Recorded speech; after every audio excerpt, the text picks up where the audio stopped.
ओमज्ञानतिमिरान्धस्य ज्ञानाञ्जनशलाकया चक्षुरुन्मिलितं येन तस्मै श्रीगुरवे नमः।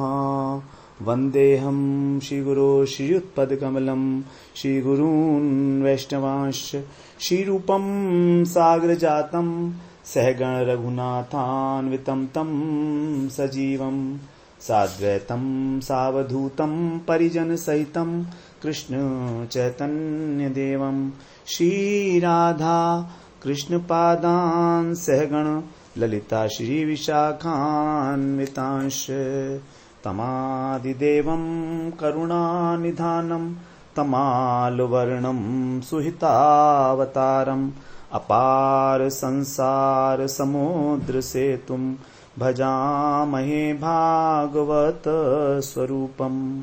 हे देव हे दैत हे भुवनैक बंधो हे कृष्ण हे चपल हे करुणैक सिंधो हे नाथ हे रमण हे नयनाभिराम हा हा कदानुभवितासि पदं दृशोर्मे। श्री कृष्ण चैतन्य प्रभो नित्यानंद श्री अद्वैत गदाधर शिवसदि गौर भक्त वृंद। हरे कृष्ण कृष्ण कृष्ण हरे हरे, हरे राम राम राम हरे हरे। हरे कृष्णा। सर्वप्रथम मैं अपने गुरुपाद पद्म ओम विष्णुपाद अष्टोत्तर शत श्री श्रीमद् भक्तिवेदांत माधव गोस्वामी महाराज के चरण कमलों में अनंत कोटि दंडवत प्रणाम ज्ञापन करता हूँ। हम लोग श्रीमद् भागवत पुराण में अष्टम स्कंद का श्रवण कर रहे हैं। अष्टम स्कंद में 4 प्रकरण हैं। पहला प्रकरण हम लोग इसमें तीसरा प्रकरण जो है प्रतिज्ञा पूर्ति प्रकरण, उसका हम लोगों ने श्रवण किया, जिसमें वामन भगवान का आविर्भाव है और राजा बलि की कथा है। इसमें 15वें अध्याय से ये आरंभ होकर और 23वें अध्याय तक इसमें 9 अध्याय हैं। तो किस प्रकार राजा बलि ने अपनी प्रतिज्ञा की पूर्ति की, ये भी एक प्रकार का धर्म है, क्योंकि 8वां स्कंध है हमारा मनवंतर लीला। मनवंतर लीला का मतलब है कि जो अनेक मनु होते हैं, ब्रह्मा जी के एक दिन में जो 14 मनु होते हैं, वो किस प्रकार से अलग अलग अपने अपनी अवधि में सद्धर्म की स्थापना करते हैं। तो सबसे पहला प्रकरण हम लोगों ने शुरू किया, श्रवण किया, वो था हमारा भगवत स्मरण प्रकरण। भगवान का स्मरण, गजेंद्र को किस प्रकार उसने अंत समय में अपने भगवान का स्मरण किया और उसने प्राप्त किया भगवान को, उसका उद्धार किया भगवान ने। उसके बाद फिर दान धर्म प्रकरण आया। दान धर्म प्रकरण में हम लोगों ने श्रवण किया समुद्र मंथन के विषय में। और फिर अब ये तीसरा प्रकरण है हमारा प्रतिज्ञा पूर्ति, कि राजा बलि ने किस प्रकार जो है अपनी प्रतिज्ञा की पूर्ति की। तो इसमें ये आरंभ होता है 15वें अध्याय से। समुद्र मंथन से ही आगे यदि हम आगे बढ़ते हैं उस कथा के अंदर ही, तो समुद्र मंथन के कथा में 13वें अध्याय में जो मनवंतरों की कथा बता रहे थे परीक्षित महाराज को, कि अलग अलग मनवंतर में किस किस में कौन कौन से मनवंतर हुए, तो उसमें आगामी 7 मनवंतरों की कथा में तो वहां पर पूछा था, वहां पर बताया था सुखदेव जी ने कि भगवान ने वामन अवतार लेकर बलि महाराज से जो है त्रिलोकी मांग लिया था इनसे, और इनको वरुण पाश में बांध लिया था, और इनको जो है फिर स्वर्ग से भी श्रेष्ठ सुतल लोक प्रदान किया। तो यही बात जो है प्रश्न के रूप में अब आती है। परीक्षित महाराज पूछते हैं सुखदेव जी से कि भगवान तो हैं, वो तो क्यों किसी से मांगेंगे कुछ भी? 3 पग भूमि, क्योंकि वो तो सर्व समर्थ हैं, सबके स्वामी हैं, तो उन्होंने 3 पग भूमि क्यों मांगी? और यदि भूमि मांगी थी, मिल भी गई, तो उन्होंने फिर उस दाता को अर्थात राजा बलि को बांध क्यों लिया? इस प्रकार से कह रहे हैं कि मेरे को इस कर्म को लेकर, इस लीला को लेकर बड़ा कौतूहल है, आप हमें बतलाएं। तब सुखदेव जी वहां पर उनको बताते हैं कि जब इंद्र ने बलि को पराजित कर दिया, क्योंकि इंद्र को जो है बल मिल गया था, तो जब देवासुर संग्राम हुआ था तो उन्होंने, इंद्र ने पराजित कर दिया इनको, बलि को, और शुक्राचार्य के पास गए ये बलि, और मृत संजीवनी विद्या से उन्होंने उनको जीवित कर दिया। अब बलि ने फिर अपने को समर्पित कर दिया शुक्राचार्य ब्राह्मणों के प्रति। शुक्राचार्य भृगुवंशी ब्राह्मण थे। इस प्रकार से बलि महाराज जो है ब्राह्मणों का सेवा करके ब्रह्म तेज से जो है कृपा इनको मिलने लगी, ब्राह्मणों की कृपा मिलने लगी। और फिर ब्राह्मणों ने, भृगुवंशी ब्राह्मणों ने ही इनसे स्वर्ग की प्राप्ति के लिए विश्वजित नाम का यज्ञ कराया, विश्वजित नाम का यज्ञ कराया इनसे। और फिर इनको सभी ने उस यज्ञ के अंदर अलग अलग प्रकार की युद्ध सामग्री प्रदान की बलि महाराज को।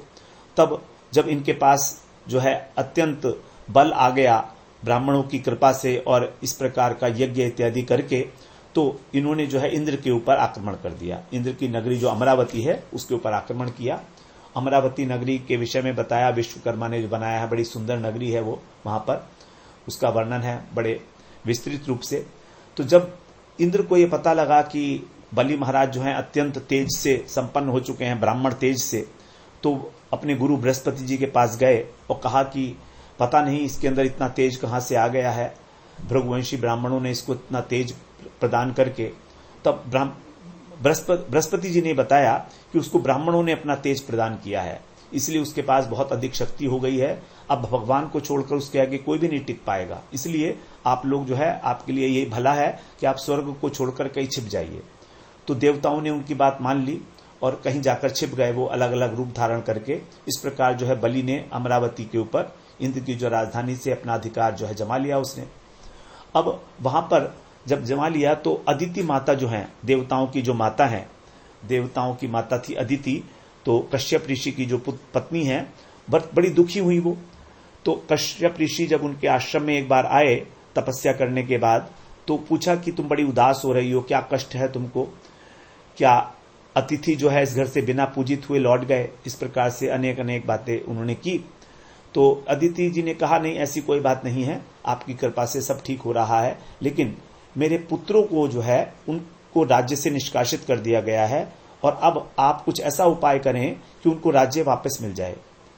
जब ऐसा कहा तो कश्यप ऋषि जो है मुस्कुराए और कहा, देखो तो संसार में स्नेह का बंधन, भगवान की माया जो है सबको ही बांधे हुए है, अन्यथा कौन किसका पति और कौन किसका पुत्र, ये सब भगवान की माया का बंधन है। तो फिर भी उन्होंने कहा कि ठीक है, तुम भगवान की आराधना करो, पयोव्रत करो, अर्थात 12 दिन तक केवल दुग्ध आहार करो और भगवान की सेवा करो, फागुन महीने के शुक्ल पक्ष में केवल 12 दिन तक। तो पूरा प्रोसीजर, पूरी विधि उन्होंने समझाई। तो बड़ी श्रद्धा पूर्वक अदिति जी ने उस प्रकार का व्रत किया। जब ऐसा व्रत किया तो भगवान उनके समक्ष आविर्भूत हुए और कहा कि मैं तुम्हारी अभिलाषा को जानता हूं, तुम चाहती हो कि तुम्हारे पुत्रों को राज्य मिल जाए, लेकिन अभी ये समय जो है अनुकूल नहीं है देवताओं के, इसीलिए मुझे ही तुम्हारे पुत्र के रूप में आना पड़ेगा। फिर मैं अपनी भाइयों की रक्षा करने के बहाने से तुम्हारे पुत्रों की सहायता कर सकता हूं।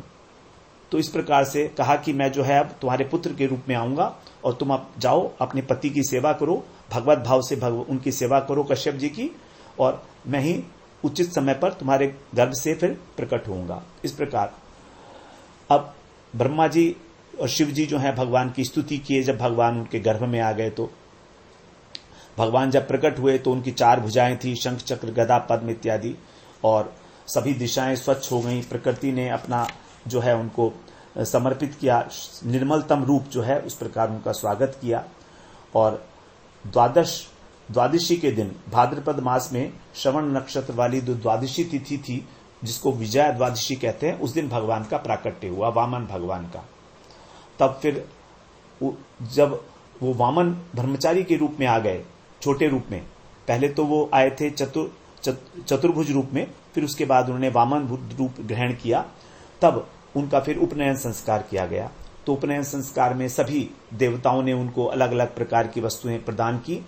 सूर्य ने गायत्री का उपदेश दिया, बृहस्पति जी ने यज्ञोपवीत, कश्यप ऋषि ने मेखला दी, पृथ्वी ने मृगचर्म दिया, चंद्रमा ने दंड दिया, माता ने कौपीन पहनाया, और ब्रह्मा जी ने कमंडल दिया, आकाश ने छत्र प्रदान किया। इस प्रकार सभी देवताओं ने उनका सम्मान किया। और फिर वो जब उन्हें ये पता लगा कि नर्मदा के तट पर भृगु कच्छ नामक स्थान पर, जिसे भणौच कहा जाता है आजकल गुजरात में, वहां पर भृगुवंशी ब्राह्मणों के अनुगत्य में जो राजा बलि हैं वो अश्वमेध यज्ञ कर रहे हैं, तो वहां पर उनसे दान मांगने के लिए जो है उन्होंने प्रस्थान किया वामन भगवान ने। तो जब वो चल रहे थे तो पृथ्वी जो है उनके भार से डगमग कर रही थी। इस प्रकार उनका भार था, पृथ्वी भी उसको सहन नहीं कर पा रही थी। जब वो पहुंचे वहां पर अजी सुंदर तेजस्वी बालक बिल्कुल, और सभी लोग बड़े आश्चर्यचकित रह गए। राजा बलि ने उनका बड़ा स्वागत किया और कहा कि हमारा जो यज्ञ आपके पधारने से सफल हो गया है, हमारे पितृ तृप्त हो गए हैं। और फिर उनका चरण प्रक्षालन किया राजा बलि ने और कहा कि आप कुछ मांगना चाहते हैं, ऐसा लगता है आपके मन से, आपको देखकर ऐसा लगता है। तो उन्होंने कहा हाँ बिल्कुल ठीक है।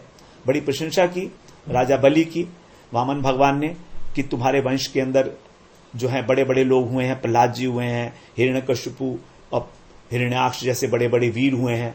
तो इस प्रकार से जो है भगवान ने प्रशंसा की, क्योंकि उनको कुछ चाहिए था तो इसलिए प्रशंसा करना भी अनिवार्य था। और कहते हैं कि सभी प्रकार आपके वंश के लोगों ने जो है याचकों को संतुष्ट किया है, और उसी प्रकार उसी परंपरा में अब मैं ये मांगना चाहता हूं कि मुझे आप 3 पग भूमि दे दीजिए। मेरी इतनी ही आवश्यकता है, क्योंकि यदि हम अधिक लेंगे तो हमारा जो बुद्धि है वो भ्रष्ट हो जाएगी, तो पाप लगेगा हमको। इस प्रकार राजा बलि थोड़ा हंसे, कहा कि हे ब्रह्मचारी, तुम्हारी बातें तो जो है वृद्धों जैसी हैं, लेकिन हो तुम अज्ञानी बिल्कुल। और मुझ जैसे व्यक्ति से जो पूरे पृथ्वी का राजा है, तो उससे क्या मांग रहे हो तुम? ये मुझसे कुछ ऐसा मांगो कि दोबारा जीवन में कुछ मांगना ही ना पड़े। धन संपत्ति, अथवा तुम्हें विवाह के लिए कोई कन्या चाहिए, ब्राह्मण कन्या, जो कुछ भी तुम्हें चाहिए उस तुम सब कुछ तुम मुझसे मांग सकते हो। तब भगवान उत्तर देते हैं, हे राजन, जितने भी प्रिय विषय हैं इस जगत के, वो एक भी विषय, सारे विषय मिलकर भी एक अजितेंद्रिय पुरुष की इच्छा को पूरा नहीं कर सकते। संतुष्ट नहीं हो सकता। वो सारी पृथ्वी का राज्य मिल जाए उसको तो भी उसकी तृष्णा कभी पूरी नहीं होगी। इसीलिए जितना आवश्यक हो केवल उतना ही दान लेना चाहिए, उससे जो है ब्राह्मण का तेज बढ़ता है। भगवान की बातें जब सुनी तो राजा बलि थोड़े हंसे और बोलते, ठीक है, आप जो कह रहे हैं वो बिल्कुल ठीक है। आप अपने इस डग से 3 डग पृथ्वी नाप लीजिए और मैं संकल्प करने के लिए तैयार हूं। जब वो संकल्प करना चाह रहे थे तो उनके जो गुरु थे शुक्राचार्य, उन्होंने कहा कि राजा बलि, विरोचन कुमार बलि, ये तुम क्या कर रहे हो? तुम नहीं जानते ये साक्षात विष्णु हैं, कश्यप के पुत्र के रूप में ये अदिति के गर्भ से उत्पन्न हुए हैं देवताओं का काम बनाने के लिए। ये तुमसे सारी त्रिलोकी ले लेंगे और इंद्र को दे देंगे, और तुम्हारी जो प्रतिज्ञा है दान देने की वो भी अधूरी रह जाएगी। अब इसलिए एक तो नंबर 1 बात कि तुम कहाँ रहोगे जब सब कुछ दे दोगे, अपना भी तुम्हारा स्वार्थ सिद्ध नहीं होगा, और दूसरा तुम तीसरा पग जो है इनको दे ही नहीं सकते, इसलिए तुम पाप के भागी बनोगे और तुम नरक में जाना पड़ेगा। तो ये सब बातें सोच लो, तुम अभी भी कुछ बिगड़ा नहीं है, बिना दान दिए ही तुम इनको वापस लौटा दो। क्योंकि जीवन की रक्षा करने के लिए, शरीर की रक्षा करने के लिए यदि असत्य भाषण किया जाए तो उसमें भी कोई हानि नहीं होती है, ऐसा शास्त्रों में कहा गया है। तो बलि महाराज तो धर्मज्ञ हैं, सारे धर्म को जानने वाले हैं। तो बलि महाराज जो हैं थोड़ी देर के लिए चुप हो गए। जब इस प्रकार की बातें उन्होंने शुक्राचार्य के मुख से सुनी, जो उनकी विचार से मेल नहीं खाती थी, विरोधी बातें थी, तो फिर बाद में थोड़ा सोचकर कहते हैं, भगवान आप ठीक कहते हैं, ये जो आप ठीक कह रहे हैं, ये गृहस्थों का धर्म तो ऐसा ही है। वहां पर तो चाहे कुछ भी करो, सत्य और असत्य दोनों का मिश्रण ही होगा, और उनका उद्देश्य तो धर्म अर्थ काम ही है। तो इस प्रकार से उनके लिए ये बात आपकी ठीक है, लेकिन मेरे लिए, मैं कौन हूं? मैं तो प्रहलाद जी का पौत्र हूं। तो मैं किस प्रकार इस ब्राह्मण से असत्य भाषण करूं? मैं इसको कैसे वापस लौटा दूं? पृथ्वी ये कहती है कि मैं असत्य को बर्दाश्त नहीं कर सकती। इसीलिए बलि महाराज कहते हैं, देखो गुरुजी, मैं नरक से नहीं डरता, मैं दरिद्रता से, दुख से, पतन से नहीं डरता, लेकिन ब्राह्मण को धोखा देने से मैं बहुत डरता हूं। तो मर जाने के बाद हमारे धन है, हमारा घर इत्यादि है, वो सब यहीं छूट जाएंगे। अब जो शिवी राजा शिवी थे, दधीची थे, उन्होंने सत्य की रक्षा के लिए अपने प्राणों की बाजी लगा दी, इसलिए उनका नाम आज भी जीवित है, उनका यश आज भी जीवित है। तो अनेक दैत्य जो हैं उन्होंने इस पृथ्वी का भोग किया, लेकिन सब काल कलवलित हो गया, लेकिन उनका जो यश था वो आज भी जो है जिंदा है। तो ऐसे बहुत से लोग मिलेंगे गुरुदेव जो युद्ध के अंदर पीठ नहीं दिखाते हैं, युद्ध में वीर गति को प्राप्त कर जाते हैं, लेकिन ऐसे लोग बहुत कम हैं जो अपना सब कुछ दान कर दें, बहुत कम है। जो योग्य पात्र को अपना सब कुछ दान कर दें वो बहुत कम योग है। इसीलिए मेरा यह निर्णय है कि यदि मुझे मेरी दुर्गति भी होती है तो मुझे स्वीकार है। और आप कह रहे हैं ये विष्णु है, तो अगर ये विष्णु है तो बहुत ही अच्छी बात है।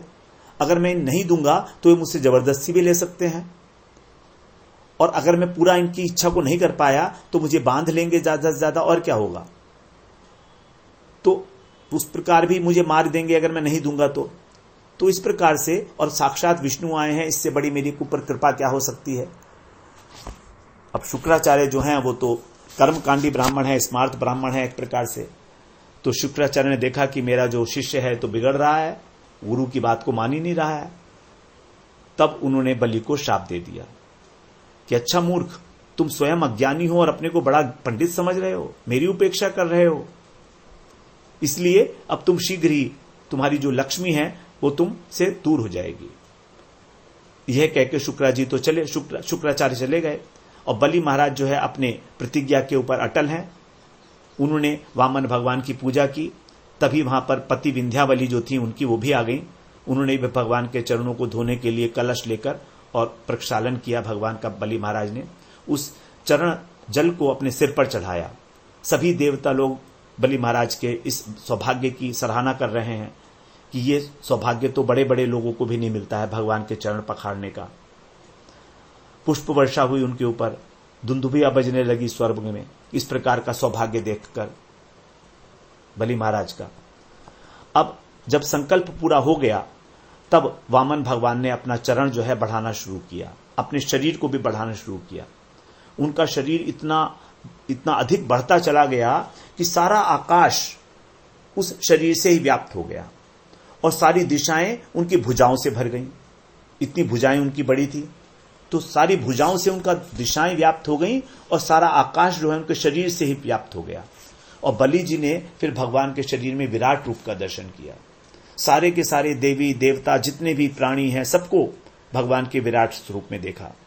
अनेक अनेक प्रकार से स्तुति की जा रही है। वेद, यम, नियम इत्यादि सब लोग जो है मूर्तिमान होकर भगवान के शरीर में विराजमान है।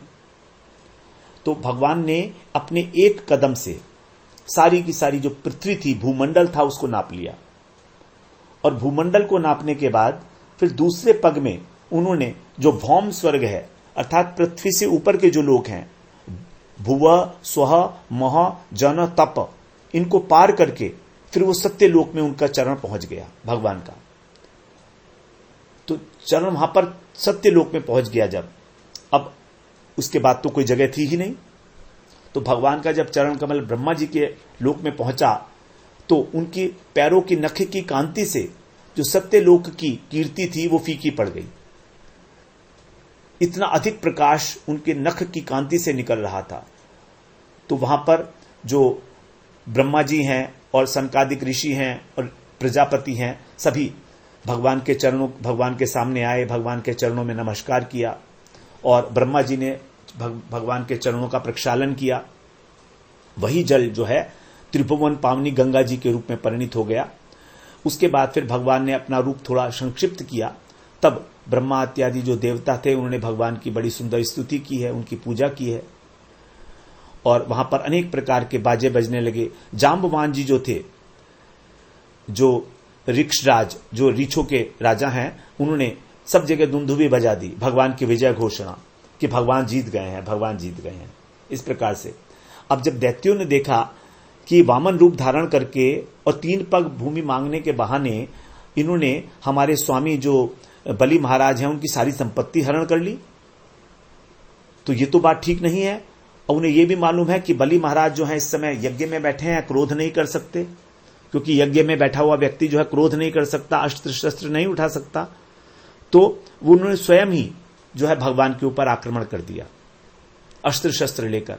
जब इस प्रकार उनका प्रयास भगवान के पार्षदों ने देखा तो हंसे, उन्होंने भी अपने जो है सारे अस्त्र उठा लिए और इस प्रकार से उनको मारने लगे, असुरों को, भगवान के पार्षद। तब बलि महाराज ने अपने असुरों को शांत किया, उनसे कहा देखो भैया, काल इस समय हमारे विपरीत है, इसलिए तुम लोग इस प्रकार का प्रयास मत करो। जब हमारा काल ठीक होगा, जब हमारा समय जो है अनुकूल होगा, तब हम जीत लेंगे इनको। ऐसा तो नहीं हम इनको जीते नहीं है, पहले भी हम इनको जीत चुके हैं देवताओं को, इसलिए चिंता मत करो तुम।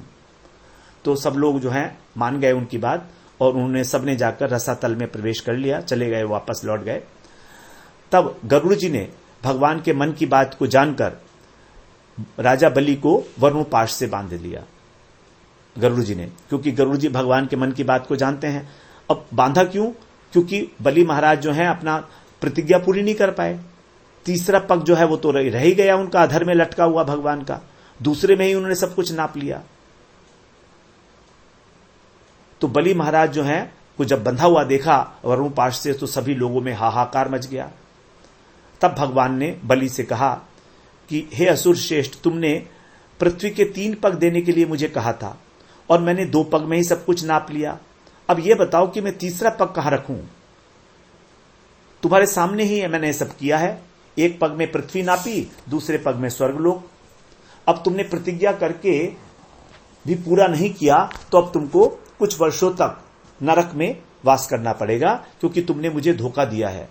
ब्राह्मण को तुमने धोखा दिया है, तुमने मेरा तिरस्कार किया है, इस प्रकार से मेरी वंचना की है कि तुम मुझे दान दोगे।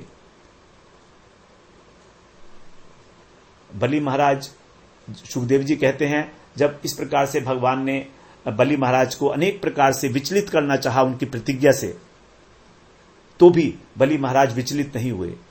स्थित प्रज्ञ हैं वो, स्थित प्रज्ञ और उदार हृदय बलि महाराज, ये संबोधन किए गए बलि महाराज के लिए सुखदेव जी के द्वारा। तब बलि जी कहते हैं भगवान से कि हे देववर्य भगवान विष्णु, आप ऐसा समझते हैं कि मैंने अपनी प्रतिज्ञा को पूरा नहीं किया, लेकिन मैं ऐसा नहीं मानता। आप ये सोचते हैं कि मैंने आपसे असत्य भाषण किया, झूठ बोला, लेकिन मैं ऐसा नहीं मानता। मैं अपनी प्रतिज्ञा को सिद्ध करके दिखाऊंगा कि वो सत्य है। कैसे? अब आप अपने चरण कमल मेरे सिर के ऊपर रखिए। मुझे नरक का भय नहीं है, मुझे दरिद्र होने का भी भय नहीं है। मैं केवल अपनी अपकीर्ति से डरता हूं कि मेरा कहीं पर अपयश ना फैल जाए। और यदि आप मुझे कोई दंड देते हैं तो मुझे स्वीकार है, क्योंकि गुरुजन जो हैं उनका दंड भी हमारे लिए बड़ा हितकारी होता है।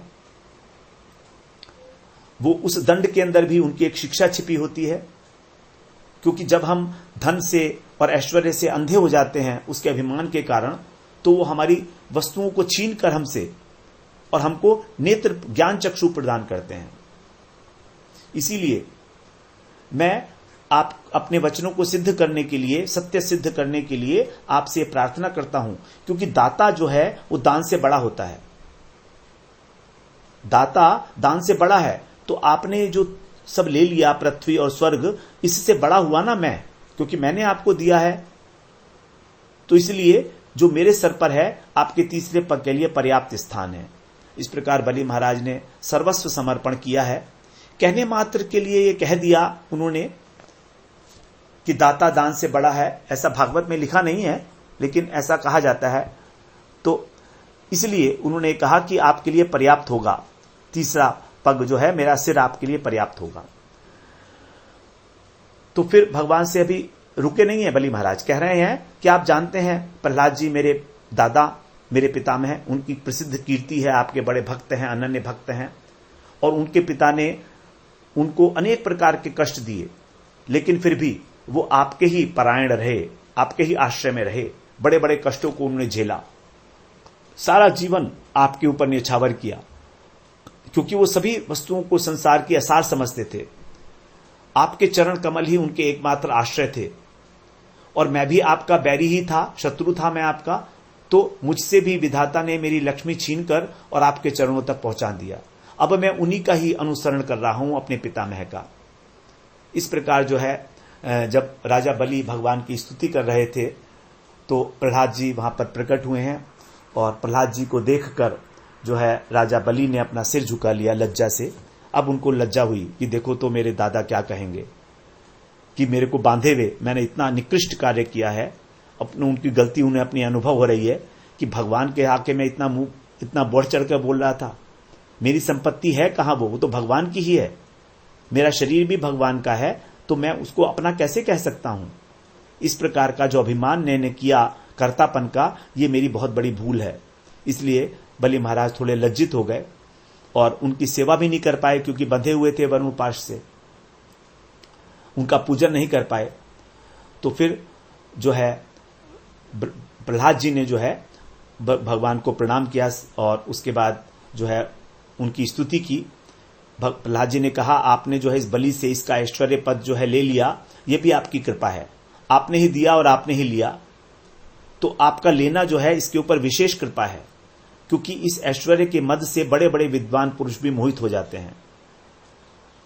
इस प्रकार जब प्रहलाद जी स्तुति कर रहे थे, तभी ब्रह्मा जी कुछ कहना चाह रहे थे वहां पर भगवान से, लेकिन जब ब्रह्मा जी ने देखा कि बलि की पत्नी विद्यावली वहां पर खड़ी हैं और भय से कातर हैं और कुछ कहना चाहती हैं भगवान से, तो ब्रह्मा जी रुक गए थोड़ी देर के लिए और विंध्यावली को उन्होंने जो है इशारा किया कि तुम भगवान से जो कहना है कहो।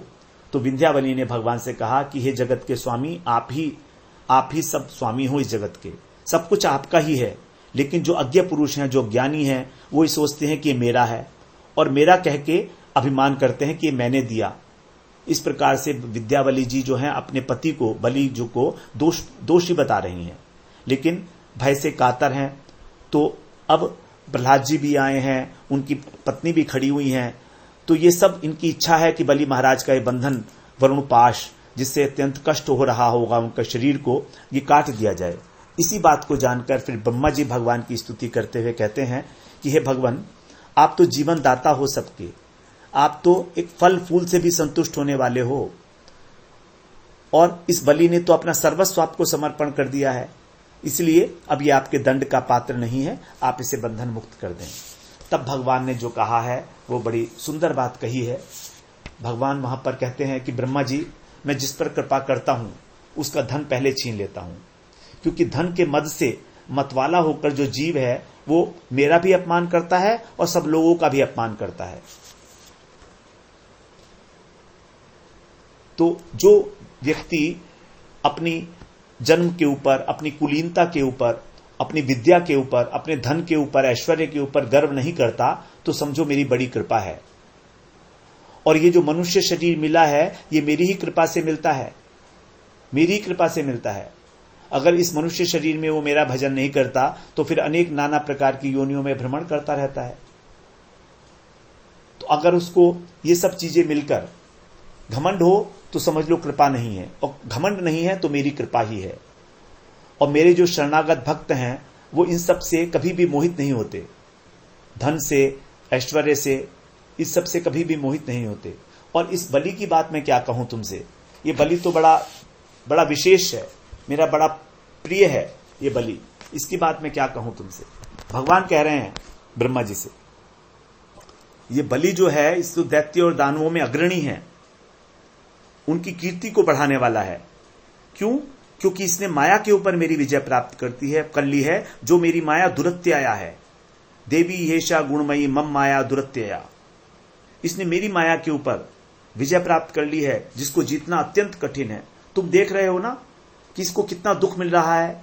मैंने भी इसको अनेक प्रकार से तिरस्कार किया, इसका धन छीन लिया, इसका राज्यपद छीन लिया, इस पर तरह तरह के आक्षेप किए, इसको बांध लिया, इसके बंधु बांधव छोड़ के चले गए, इतनी यातनाएं इसने भोगी, यहां तक कि इसके गुरु ने इसको डांटा और शाप भी दे दिया कि तुम्हारी सारी लक्ष्मी नष्ट हो जाए।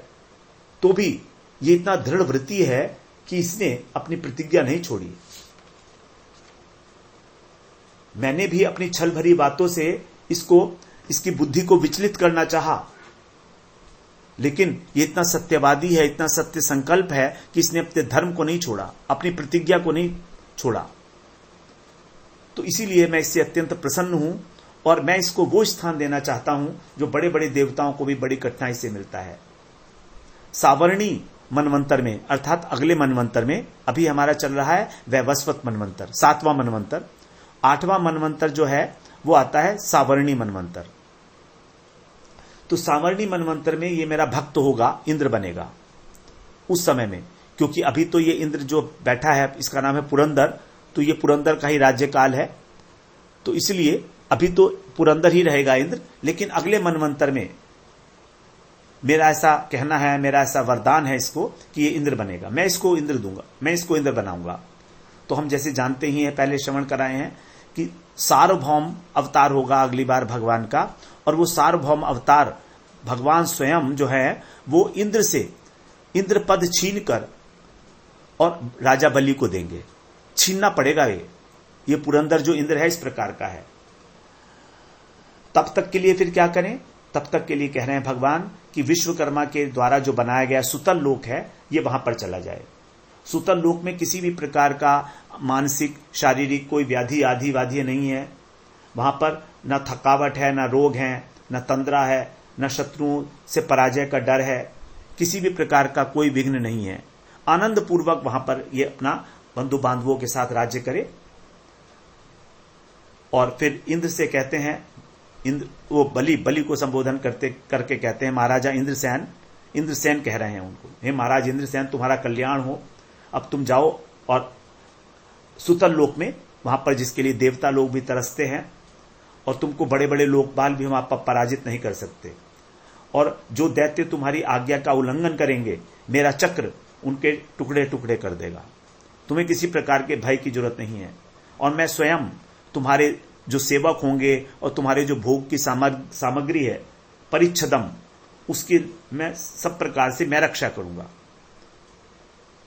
और तुम हमेशा मेरे को अपने पास खड़े हुए पाओगे, सदा सर्वदा तुम मेरे दर्शन करोगे। तो भगवान वहां पर द्वारपाल के रूप में जो है नियुक्त हैं सुतल के अंदर बलि महाराज के महल में। और तुम्हारा जो आसुरिक भाव है, दैत्य दानवों के साथ रहते रहते तुम जो आसुरिक प्रवृत्ति हो गई है, ये भी तुम्हारी मेरी कृपा से नष्ट हो जाएगी। इस प्रकार भगवान ने जो है उनको आज्ञा दी। तब जो है बलि महाराज जो है बंधन से छूटकर सुतल लोक में जाते हैं। सुखदेव जी कहते हैं कि जब इस प्रकार से बलि महाराज ने सुना तो उनके नेत्रों में आंसू छलक आए। अत्यंत प्रेम से उनका हृदय जो है, गला जो है गदगद हो गया, और उसी वाणी में, गदगद वाणी से वो भगवान से कहते हैं कि मैंने तो भगवान आपको ठीक तरह से प्रणाम भी नहीं किया, क्योंकि शुक्राचार्य की उपस्थिति के कारण मुझे इस प्रकार का अवसर ही नहीं मिला कि मैं ठीक से आपको प्रणाम कर सकूं। केवल प्रयास मात्र किया था, मन मन में ही किया था, और उसका भी इतना फल दिया आपने मुझे। जो आपके परम भक्त होते हैं आप उनको ये फल देते हो। आपने देवताओं और लोकपालों के ऊपर भी इतनी कृपा नहीं की जो मुझ जैसे अधम असुर पर कर दी सहजता से। इस प्रकार जो है बलि महाराज ने जब कहा तो सुखदेव जी बताते हैं कि वो कहते ही बलि महाराज जो हैं वो वरुण के पाश से मुक्त हो गए, और तब उन्होंने भगवान को, ब्रह्मा जी को, शंकर को प्रणाम किया और असुरों के साथ प्रसन्न होते हुए सुतल लोक में चले गए। इस प्रकार भगवान ने बलि से वो राज्य लेकर स्वर्ग का इंद्र को दे दिया, और अदिति माता उनकी इच्छा को पूरा किया और वो स्वयं उपेंद्र बन गए। अदिति के पुत्र है ना, तो इसलिए उपेंद्र उनका नाम हो गया। अब उपेंद्र के नाम से जो है उनका अभिषेक कर दिया गया। इस प्रकार जो है जब प्रहलाद जी ने देखा कि मेरा पौत्र जो है बंधन से छूट गया है और भगवान से इतना उसको कृपा मिली है, तो स्तुति करने लगे भगवान की। प्रहलाद जी कहते हैं, हे भगवान, ये जो कृपा है तो ब्रह्मा, लक्ष्मी, शंकर को भी नहीं मिली, फिर दूसरों की क्या बात है। आप हमारे अर्थात हम असुरों के दुर्गपाल हो गए, द्वारपाल हो गए आप, क्योंकि आपने कहा है ना कि आप सर्वदा रक्षा करेंगे और दर्शन भी होगा आपका। तो हम लोग तो स्वभाव से ही असुर हैं, खल जाति के हैं, दुष्ट हैं, कुमार्गगामी हैं, तो आपकी इस प्रकार की अनुग्रहपूर्ण दृष्टि हम पर कैसे हो गई। तो फिर स्वयं ही उसका उत्तर देते हैं, ठीक है आप संदर्शी हैं, समोहम सर्वभूतेषु के अनुसार, लेकिन फिर भी अपने भक्तों के प्रति आप पक्षपात तो करते हैं, इसलिए आपके अंदर विषमता भी देखी जाती है।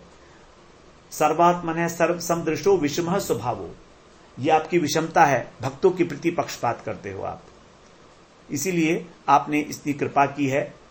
तब भगवान कहते हैं, बेटे प्रहलाद तुम्हारा कल्याण हो, तुम भी अपने पौत्र के साथ सुतल में जाओ और वहां पर तुम मेरा दर्शन करोगे, गदा हाथ में लिए हुए, इस प्रकार से, और फिर तुम्हारे जितने भी कर्म बंधन है वो सब नष्ट हो जाएंगे। तब सुखदेव जी, तब जो प्रहलाद जी हैं वो जो आज्ञा कहकर भगवान का आदेश पाकर उनको प्रणाम किया बलि के साथ उन्होंने, और परिक्रमा की और फिर अनुमति लेकर सुतल लोक में चले गए। इस प्रकार जो है भगवान वहां पर ही जो शुक्राचार्य बैठे हुए थे उनसे पूछते हैं, कहते हैं कि आपका जो शिष्य बलि है ये यज्ञ जो कर रहा था, ये इसमें यदि कोई त्रुटि रह गई है तो आप उसका पूरा कर दीजिए, क्योंकि 100वां यज्ञ था बलि महाराज का। और कर्म में जो भूल चूक होती है वो ब्राह्मणों की दृष्टि से, कृपा से जो है सुधर जाती है। तो शुक्राचार्य जी कहते हैं, हे भगवान, आप ही तो यज्ञेश्वर हैं, आप ही यज्ञ पुरुष हैं, आप ही जो है फल हैं और आप ही यज्ञ स्वरूप हैं। तो आपके आने से आपकी पूजा हो गई तो फिर कर्म की क्या त्रुटि, कर्म में क्या विषमता रहेगी। लेकिन फिर भी क्योंकि आप कह रहे हैं इसलिए हम इस प्रकार का कर देते हैं, अदरवाइज आपका केवल नाम संकीर्तन से ही, केवल नाम संकीर्तन से ही सारे कर्मों की त्रुटि जो है वो पूरी हो जाती है। मंत्र तंत्र छिद्रम देश कालाहार वस्तुतः, जितनी भी त्रुटियां हैं मंत्र में, तंत्र में, देश में, काल में, वो सब दोष जो है समाप्त हो जाते हैं आपके नाम लेने से ही। लेकिन फिर भी मैं अवश्य पालन करूंगा आपकी, क्योंकि आज्ञा है और यही कल्याण का साधन है हमारे कि हम आपकी आज्ञा का पालन करें। इस प्रकार से शुक्राचार्य ने आज्ञा स्वीकार की और बलि के यज्ञ को पूरा किया।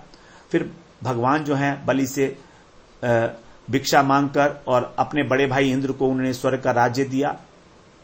उसके बाद सभी ने, जितने भी वहां पर थे, देवऋषि, पितर, ब्रह्मा, कश्यप, दक्ष, भृगु, अंगिरा, सबने भगवान को जो है वामन भगवान के पद पर, स्वामी के पद पर ब्रह्मांड के अभिषेक किया और उनको उपेंद्र का पद दिया अपने रक्षक के रूप में।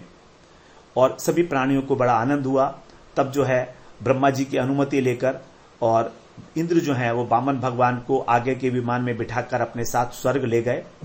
इंद्र बड़े प्रसन्न हैं, एक तो उनको त्रिभुवन का राज्य वापस मिल गया और भगवान की छत्र छाया में रह रहे हैं, वामन भगवान की छत्र छाया मिल गई।